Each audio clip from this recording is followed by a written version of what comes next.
আর নোবেলের মধ্যে কেমন সম্পর্ক। তো এখন এখানে আর কি বলবো, আমরা আসলে জামিন চাইছি, জামিন পাইছি, এটা আমরা খুশি। এই দাম্পত্য জীবনে একটা সুখবর আছে, সেটার বয়স হচ্ছে 4 মাস। আমরা কোর্টকে বোঝাতে সক্ষম হয়েছি যে আমাদের মধ্যে ভুল বুঝাবুঝির কারণে আমাদের এই মামলাটা হয়েছে। পরে আমরা 28/12/24 যে কালমা পড়ে সাক্ষীদের সম্মুখে আমাদের যে বিয়েটা হয়েছে, সেই বিয়েটার যে কাবিন ছিল না, আমরা কোর্টের অনুমতি নিয়ে 18/6/2025 তারিখে আমরা আদালতের কাছ থেকে পারমিশন নিই এবং 19/6/2025 তারিখে আমরা জেল গেটে ওনাদের শুভ বিবাহের কাজ সম্পন্ন করি। আসসালামু আলাইকুম এভরিওয়ান। আপনারা সবাই হয়তোবা ইতিমধ্যে জেনে গেছেন শিল্পী নোবেল জেলে বসে বিয়ে করেছেন কলেজের ছাত্রীকে। জীবনে শুনলাম লাভ ম্যারেজ আর অ্যারেঞ্জ ম্যারেজের কথা। অনেকেই কমেন্ট বক্সে বলতেছে যে না, এটা বলে কড ম্যারেজ। কড ম্যারেজ করলে আত্মসম্মান বা সম্মানবোধ কোনো কিছুই থাকে না। সে একজন শিল্পী, কিন্তু সে আসলে তার কণ্ঠ, তার ভয়েস অনেক সুন্দর। আসলে তার ভিতরে অনেক সুন্দর প্রতিভা আছে। সেই প্রতিভাটা যদি সে সুন্দর মতো কাজে লাগাইতো, সে অনেক দূর পর্যন্ত এগিয়ে যেতে পারত। সৎ সঙ্গে স্বর্গবাস, অসৎ সঙ্গে সর্বনাশ একটা যুক্তি আছে।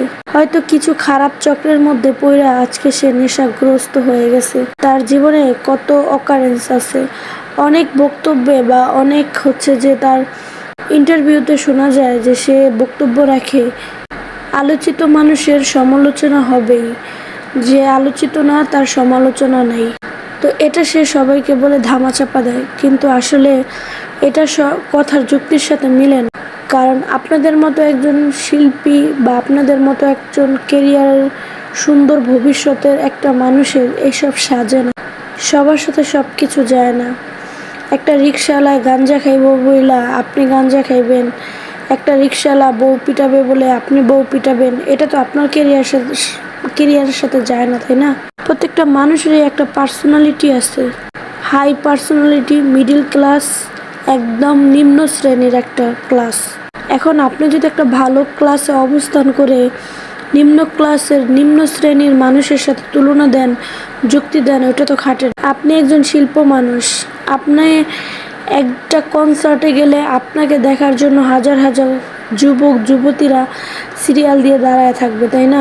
তা না, আজকে হাত করা পরে অকারেন্স করে, লাইফে তো কম অকারেন্স করেননি, অকারেন্স করে আপনি আদালতে যাচ্ছেন পুলিশের। আপনার এতে মান কতটুকু কমতেছে না বাড়তেছে, সেটা তো সমাজের লোক দেখতেছে বা আপনিও বুঝতেছেন। আপনি একজন আমাদের দেশের ভালো একজন শিল্প, অহংকার। আশা করব আপনার জীবনটা যেন চেঞ্জ হয়, আপডেট হয়। যে মানুষটার হাত ধরছেন, অবশ্যই সেই মানুষটার হাত ধরে যেন সারা জীবন থাকতে পারেন, তাকে নিয়ে সুন্দর একটা জীবন তৈরি করেন। এটা আসলে একটা জীবনের মধ্যে পড়ে না, আপনি যেই জীবনটা বহন করতেছেন। এবং কি আমরা সবাই জানতে পারছি আপনার বাবা হচ্ছেন, তো সন্তানের ভবিষ্যতের জন্য সন্তানের মুখের দিকে তাকায় অবশ্যই ভালো হবেন, ভালো কিছু করবেন, আমরা সামনে ভালো কিছু দেখতে পারবো, এটা আশা করি। অবশ্যই ভালো থাকবেন, নিজের কেরিয়ারটাকে সুন্দর করে গোছাবেন।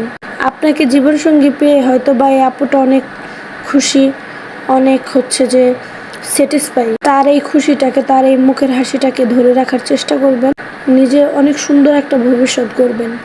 এটাই আমরা প্রত্যাশা করি, এটাই আমরা আশা করি।